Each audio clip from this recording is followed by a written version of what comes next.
we've seen that Walk Kansas is a perfect worksite wellness type program, and it's very affordable. And so we're going to be promoting a lot more to workplaces, also partnering with the American Diabetes Association. Of course, focus on physical activity and the healthy eating component as it relates to diabetes prevention, better management if you have diabetes. And so that's going to be our focus next year. And so just trying to get more involvement with workplaces and also focusing on diabetes prevention. During this year's Walk Kansas, an 8-week K-State Research and Extension Health Initiative that encourages each participant to exercise a minimum 30 minutes a day, 5 days a week, enough minutes were logged to have covered more than 600,000 miles. That's roughly the equivalent of traveling around planet Earth 24 times. On today's Sound Living, a look back at Walk Kansas 2024 and a look ahead to what's being planned for next year's 25th anniversary. Sound Living is a weekly public affairs program produced by Research and Extension at Kansas State University. I'm Jeff Wichman. The coordinator of Walk Kansas since its creation in 2001, Sharolyn Jackson, says the program is attracting more individual participants, but the teams, especially those made up of co-workers, are still the driving force behind the program's success. Sharolyn, another successful year of Walk Kansas, 2024 this time, been going on for a number of years, but the participation continues to be strong. Yes, it really does. We actually had a few more people this year than last year. We're at 4,400, so that's a couple hundred more than we had previously. And this was our 24th year as a statewide program, so we're gearing up for kind of a special year next year as Walk Kansas number 25. And are you seeing that people are doing several of the challenges, meaning that some of them pick the easiest, some of them pick the hardest? Do you see kind of a breakout of how that works? Well, I'm not sure I can really distinguish that. We had about 450 people that chose to go individually versus about 712 teams that are at least 6 people per team. I think personally the team and the motivation that you get from that experience is really beneficial, but it doesn't work for everyone. And a lot of these teams form at workplaces or even as family units or groups of friends, and so they're already kind of have a connection where they support one another, and that's helpful too. In addition to that, the real concept here is just to be more active. That's the real goal, isn't it? Is just getting people up and moving? Exactly. We want them to have an opportunity to focus on establishing some kind of a regular habit of physical activity. And so our goal is to help them reach at least the minimum amount of physical activity, which is 150 minutes of moderate activity per week. That's about 30 minutes, 5 days a week. And so that's where our most minimum goal is, and then we can build from there. But we really hope that everyone in the program would achieve at least that minimum guideline. Another benefit is the fact that they learn a lot about nutrition. That's true. And through the weekly newsletters, we've been focusing on a number of nutrition topics in some of the past years, too, some of our webinars, and, of course, making other resources available to them that we have in Extension has been a focus to help boost some of that nutrition education. And there's a healthy recipe they can try each week and gives them something different. You've also been tracking, I guess maybe not since the beginning, but for a number of years, fruits and vegetables. We have, and that's a huge success for us. And you don't really think about how many fruits and vegetables you're eating until you have to actually log that and write it down. And so it's a real eye-opener for people. And I hear many comments saying that if I don't start first thing in the morning with some fruits and vegetables, I can't get enough in throughout the day. Really encouraging fruits and vegetables for snacks as well, and that helps to boost their fruit and vegetable consumption. Also probably reduces their calorie intake, too, because they're using the fruits and vegetables instead of maybe a less healthy snack. Right. One of our recommendations is if you normally have a candy bowl at your workplace or on your counter at home, make that a fruit bowl instead. There's also beverages, which is something I didn't think about in terms of making good choices there. Exactly. We, of course, we promote drinking plenty of water, but also just, the hydration aspect. And water is always a good go-to choice. And to help people ease into that a little bit, not necessarily going to the point where they eliminate all other beverages and choose just water, but to kind of gradually move into choosing that more often. Like when you go out to eat, for example, to always order water has several benefits there, and water's a good choice, probably the best choice, plus it saves you money. So that's one of the things that we focused on in one of our newsletters is kind of a habit shift concept. One of the other things that you focused on was just ways to reduce stress, sleep well, and improve the overall well-being? Just some kind of techniques that people can use? Right. And I think what's important to remember is all of these things work together. So when you're getting more physical activity, you feel more productive throughout your day, you have more energy, you have better focus. You also sleep better at night. So they all work together. Nutrition factors into that the same way. You're eating a healthy diet, you feel more energetic, and all of those things kind of work together. And so you get more sleep, you're better rested, that helps you manage stress. So it's all really connected. And so we try to look at it from a more, like you said, a well-being focus. And really, in terms of the sleeping, there are some things that you can do prior to going to bed that will make a difference in terms of maybe helping you to sleep better? There are, and we call this sleep hygiene, and thinking about some things that can help prepare your body, your mind for good rest. And that includes things like keeping your home at a cooler temperature, not having your technology device there where you check it before you go to bed, and also that physical activity is helpful in not having caffeine or alcohol after a certain point, like in the evening.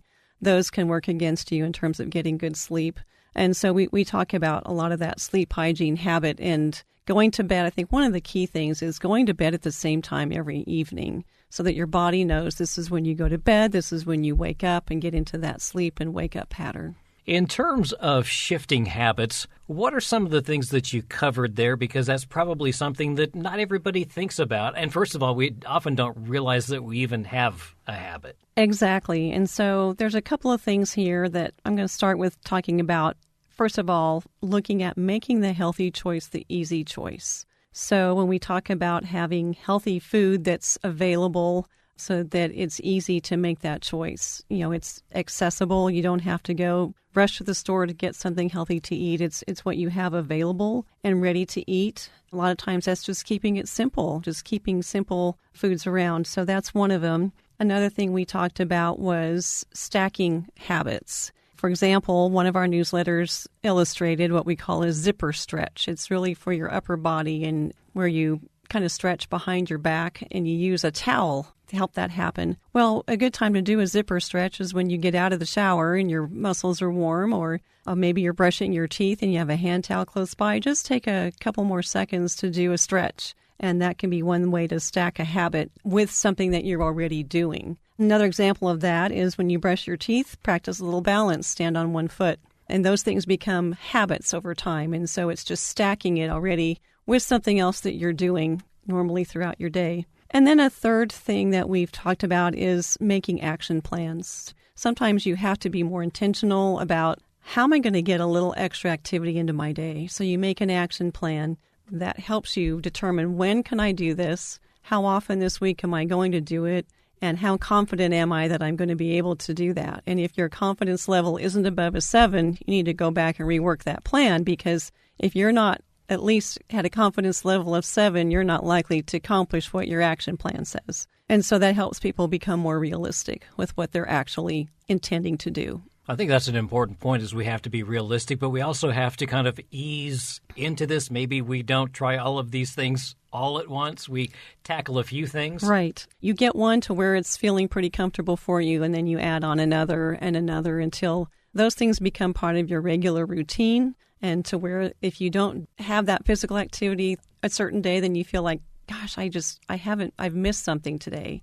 It's like, I'm going to use brushing your teeth as an example again. You realize, if you haven't brushed your teeth, and so you'll know if you haven't gotten in a little bit of activity. And this is one of the benefits of the 8-week program, is the fact that you have a chance to not only be active over this 8-week period, but you do start to make those small changes. Yes. And we know that people maybe put a little bit more focus into it during the 8 weeks of Walk Kansas, and particularly if they're a competitive person and they want to, see those numbers in the system, see the miles accumulating, that type of thing. But it still trickles down and it still helps in forming that habit. So we really hope that over that 8-week period that several things happen. And one of the key ones is that you realize how much better you feel, and you have what we call intrinsic motivation. You're motivated by how you feel rather than by something external like a prize or an incentive item that you're given because you've achieved this certain amount of activity. The internal motivation is much more powerful. We didn't really talk about it specifically, but a lot of this also helps your mental health. Exactly. And I was thinking that earlier too, Jeff, because we talked about how all these things work together. Mental health is a big component of that. So the physical activity really boosts your mental health and your outlook, as well as it does a lot of things for your self-confidence. And so those all work together as well. What is some of the feedback that you've been getting? I know you do some surveys afterwards. Maybe they haven't all come in yet. But in terms of what the participants are finding, the effect that it has on them, the way they look at things, what are you seeing? We, every year, have a lot of feedback that supports how a lot of the things that are immediate after they start being physically active. And the immediate ones are they instantly have a better outlook on life. They instantly feel the better sleep, or probably within just a couple of days, that the improved sleep. They feel that they have more energy. A lot of times, kind of a slump time of the day is after lunch. You're feeling kind of groggy, but if you, instead of thinking, I need to lay down and take a nap, go out and take a walk, they find that really helps. That really, really helps to get over that kind of sleepy feeling and rejuvenates them. Some people report that they've lost weight, but that's not our focus, really. That's probably going to happen in general. Some people report having better control over their diabetes or reducing their level of cholesterol, managing blood pressure, and all of that is also very motivating. Then we, of course, have people who just feel they have that greater ability to do the things, normal things throughout their day, or the increased strength that they get from the physical activity also. If you're someone who doesn't exercise regularly, just getting out there and doing this for 8 weeks does give you that confidence to know that you can continue this. And I'm assuming you also talk about, hey, if things get off track for a few days, just get right back at it. We do. We talk about that whole cycle. You might as well plan for a relapse because it's going to happen. It happens to everybody. So think about how you're going to respond when you have one of those periods where the schedule just doesn't come together to get the physical activity in. I think about we've just passed through this season of graduations and the school year ending, and that kind of disrupts everybody's routine. And so there may be a week or maybe even 2 weeks where things just don't happen like your normal routine, but then how are you going to respond after that? Are you just going to say, well, I'm just not even going to try? Or are you going to actually get back and look at your action plan and say, yeah, I need to get back on track and, get back into those habits again? And to think positively about the fact that you can do that and not let those lapses just kind of completely derail you. I know it may seem a little quick to talk about Walk Kansas 2025, but it is going to be here before you know it, and you'll be planning. And part of that process is looking at some new programming. Yes. We've seen that Walk Kansas is a perfect worksite wellness type program, and it's very affordable. And so we're going to be promoting a lot more to workplaces next year with the program, and also partnering with the American Diabetes Association. They would like to work with us and, of course, focus on physical activity and the healthy eating component as it relates to diabetes prevention, better management if you have diabetes. And so the really great thing is that if you're in that pre-diabetic phase, you can really prolong that or even prevent it with some healthy lifestyle habits. And so that's going to be our focus next year. And so just trying to get more involvement with workplaces and also focusing on diabetes prevention. We have a number of programs in Extension that are helpful to people who are pre-diabetic or have diabetes, and so we hope to capitalize on that too and make those available to our Walk Kansas participants. A couple of other physical activity programs I want to mention. One's Walk with Ease. A number of our agents are involved in programming with that program, and Walk with Ease is really, I'd say it's maybe even at a lower level than Walk Kansas. If you get involved with Walk with Ease, Walk Kansas is a nice next step. And then we also have Stay Strong, Stay Healthy, which is a strength training program for older adults, and even looking at perhaps reaching a little bit younger demographic with our level 2 Stay Strong, Stay Healthy. That's Walk Kansas Coordinator Sharolyn Jackson with a recap of the 2024 program and a glance ahead to 2025. For more information on Walk Kansas, Walk with Ease, and Stay Strong, Stay Healthy, contact your local county or district extension office. Sound Living is a weekly public affairs program produced by Research and Extension at Kansas State University. I'm Jeff Wichman, and this is the K-State Radio Network.